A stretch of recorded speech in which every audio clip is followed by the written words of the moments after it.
Mani sauc Edgars Buncis, esmu Hokeja federācijas valdes loceklis un sporta direktors, daudz dažādu sporta pasākumu organizators. Manuprāt, lielākais valsts iegūms hokeja rīkošanā ir tieši šo trīs minēto argumentu iemeslu kopums.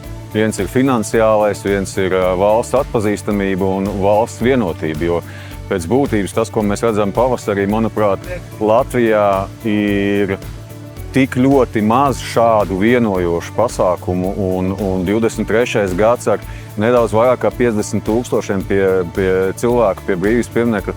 Manuprāt, tas bija tāds vēl ar vienu man skudriņas raisošs sajūta un vienu tādu konkrētu iemeslu izcelt būtu grūti. Līdz ar to es teiktu, ka viss šis kopums, gan valsts atpazīstamība, gan finansējums, finansiālais aspekts, gan arī vienotība. Manuprāt, lielie sporta pasākumi, ka reiz tiem ir jākļūst par šādiem ietekmējošiem tādiem procesiem, kur cilvēki uzdrošinās pat varbūt noticēt tam, ka jebkāds cits pasākums vai viņa iedomāts pasākums var kļūt par lielu.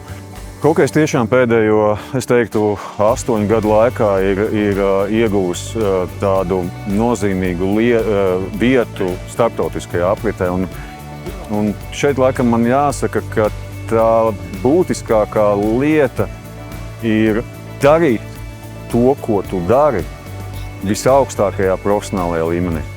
Un sportā un sporta panākumos nav sīkumi. Sportā, lai nonāktu līdz piedestālam, lai nonāktu līdz augstam rezultātam, tas nav tikai veiksmes faktors. Citreiz saka, ka veiksme ir stiprākajam, bet tas ir ļoti daudz mazu sīku lietu kopums, kur gala rezultātā varbūt nepievēršot. Tas pat bieži vien nav finansiāls jautājums, tas bieži vien ir attieksmes jautājums. Nekad nelikt par mērķi piedalīties, bet iet ar mērķi uzvarēt.